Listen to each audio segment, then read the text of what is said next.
Big story. ప్రధానమంత్రి మోదీ సారథ్యంలో భారత్ ఇప్పటికే ప్రపంచంలో 5వ అతిపెద్ద ఆర్థిక వ్యవస్థగా అవతరించింది.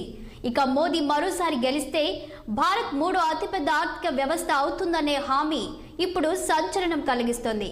తాజాగా కేంద్ర ఆర్థిక మంత్రి నిర్మలా సీతారామన్ ఫిబ్రవరి 1న బడ్జెట్ ప్రవేశపెట్టనున్నారు. బడ్జెట్ కు ముందుగా ఎకనామిక్ సర్వే ప్రకటించడం ఆనవాయితీ. ఈ దఫా మాత్రం ఎన్నికల నేపథ్యంలో ఎకనామిక్ సర్వేకు బదులుగా ఇండియన్ ఎకనామీ ఏ రివ్యూను ప్రకటించారు.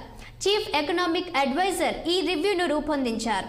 ఈ రివ్యూ కూడా భారత్ త్వరలోనే ఆర్థిక పరంగా అంతర్జాతీయ రికార్డులు బద్దలు కొట్టనుందనే విషయాన్ని స్పష్టం చేసింది. ఈ నేపథ్యంలో ఇవాల్టి బిగ్ స్టోరీ మోదీ గ్యారేజ్ ఇచ్చట రికార్డులు బద్దలు కొట్టబడును.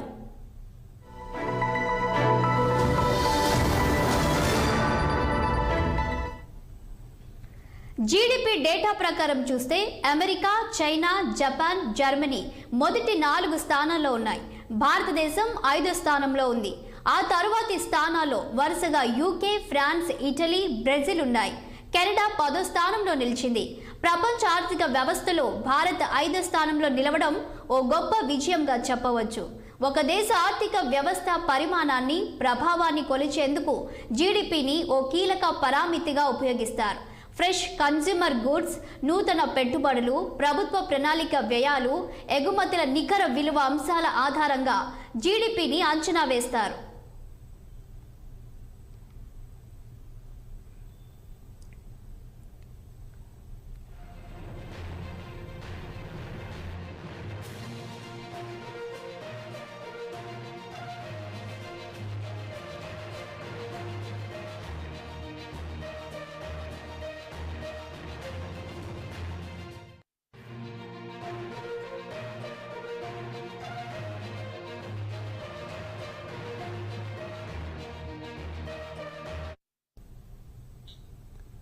ఏళ్లుగా అమెరికా జీడీపీ పరంగా యావత్ ప్రపంచంలోనే అతిపెద్ద ఆర్థిక వ్యవస్థగా ఉంది.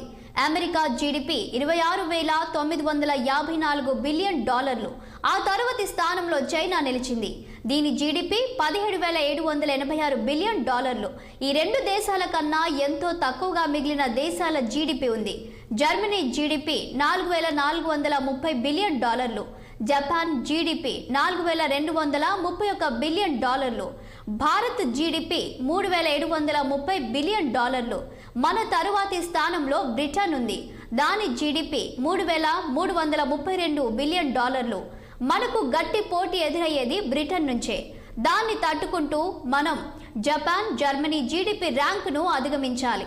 ఆ లెక్కను చూస్తే మనం కనీసం $4,500 బిలియన్ మేరకు జీడీపీని సాధించాల్సి ఉంటుంది.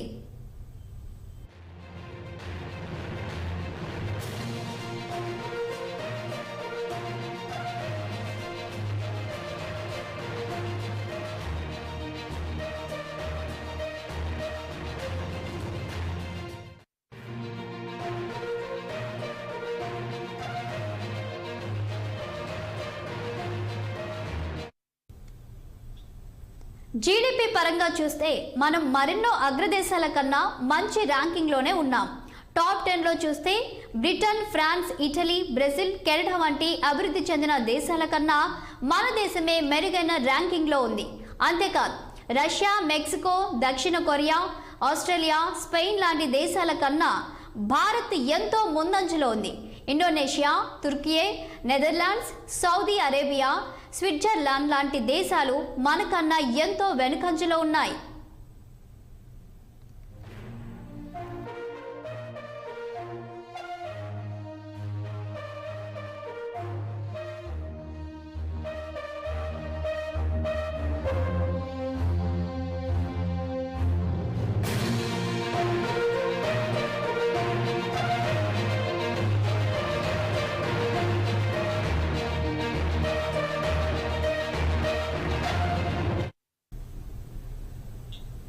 అమెరికా విషయానికి వస్తే అది 1960 నుంచి కూడా ప్రపంచంలో అతిపెద్ద ఆర్థిక వ్యవస్థగా ఉంది.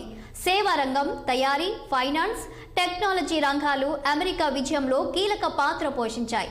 రెండో స్థానంలో ఉన్న చైనా విషయానికి వస్తే 1960లో అది 4వ స్థానంలో ఉండింది. అలాంటిది క్రమంగా ర్యాంకింగ్ మెరుగుపరుచుకుంటూ 2023లో 2వ స్థానానికి చేరింది.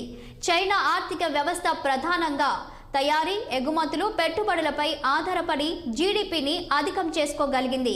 కార్మికులు అధిక సంఖ్యలో ఉండడం, తయారీ రంగానికి ప్రభుత్వం అండగా నిలవడం, ఆధునిక మౌలిక వసతులు, కన్స్యూమర్ మార్కెట్ బాగా విస్తరించడం లాంటివి చైనా 2వ స్థానం చేరుకునేందుకు దోహదపడ్డాయి.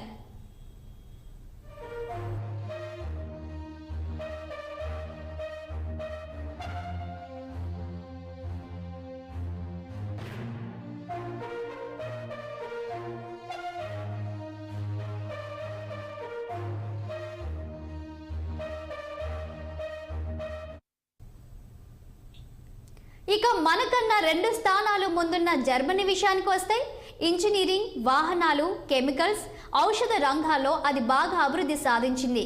కార్మిక శక్తి, పటిష్టమైన పరిశోధన, అభివృద్ధి కార్యకలాపాలు, వినూత్నత లాంటివి దాన్ని 3వ స్థానంలో నిలబెట్టాయి. మనకన్నా ఒక మెట్టు ముందున్న జపాన్ విషయానికి వస్తే టెక్నాలజీ, తయారీ, సేవా రంగాలు అక్కడ కీలకంగా ఉన్నాయి. వాహన రంగం, ఎలక్ట్రానిక్, మెషినరీ, ఫైనాన్షియల్ రంగాలు జపాన్ ఆర్థిక వ్యవస్థకు చోదక శక్తులుగా నిలిచాయి.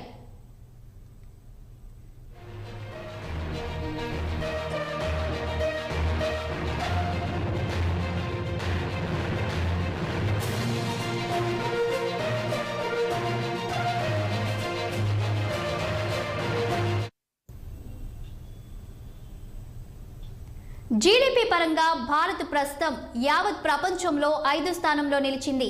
ఐటీ, సేవా రంగం, వ్యవసాయం, తయారీ రంగాలు భారత ఆర్థిక వ్యవస్థకు చోదక శక్తులుగా ఉన్నాయి. విస్తృతమైన దేశీయ మార్కెట్, యువశక్తి, సాంకేతిక నైపుణ్యాలు కలిగిన శ్రామిక శక్తి, విస్తరిస్తున్న మధ్యతరగతి వర్గం భారత ఆర్థిక వ్యవస్థకు వెన్నుదన్నుగా నిలిచాయి. అందుకే ఇటీవల ప్రధానమంత్రి మోదీ, ఆర్థిక మంత్రి నిర్మలా సీతారామన్తో సహా అంతా భారత్ 3వ స్థానం చేరుకోవడంపై ధీమా వ్యక్తం చేస్తున్నారు. మోదీ గనుక 3వసారి ప్రధాని అయితే మరింత వేగంగా 3వ స్థానం చేరుకోవచ్చని అంటున్నారు. అదే గనుక జరిగితే ఆర్థిక రంగంలోనూ మోదీ అత్యంత కీలక రికార్డును బద్దలు కొట్టినట్లు అవుతుంది.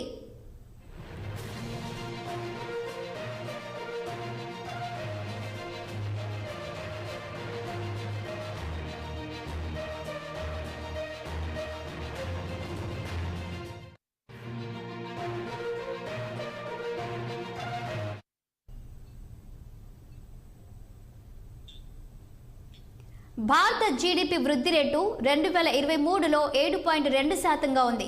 అమెరికా, చైనా, ఇండోనేషియా, యూకే లాంటి దేశాల జీడీపీ వృద్ధి రేటు కంటే కూడా ఇదెంతో ఎక్కువ. భారత్ తరువాత స్థానంలో ఉన్న ఇండోనేషియా 5.2% వృద్ధి రేటును సాధించింది. జపాన్ వృద్ధి రేటు 1.1%గా ఉంది. భారత్ ఈ విధంగా గణనీయ వృద్ధి రేటు సాధించడానికి ఎన్నో అంశాలు దోహదం చేశాయి. ఎంఎస్ఎంఈ పథకాలు, బొగ్గు గనుల తవ్వకంలో వృద్ధి, నగదు రహిత చెల్లింపులు, యూపీఐ చెల్లింపులో వృద్ధి, విద్యుత్ వినియోగంలో వృద్ధి, రైల్వే సరుకు రవాణాలో వృద్ధి, స్టార్టప్లు అధికం కావడం, ఆంట్రప్రెన్యూర్షిప్ పెరగడం, ఎగుమతులు ముందెన్నడూ లేనంతగా అధికం కావడం, ఇలా మరెన్నో అంశాలు భారత్ జీడీపీ వృద్ధి రేటు అధికంగా ఉండేందుకు దోహదపడ్డాయి. భారత్ విజయ గాథలో కీలకంగా మారాయి. ఆర్థిక పరంగా వివిధ రికార్డులను బద్దలు కొట్టేందుకు మోదీ బృందానికి తోడ్పడ్డాయి.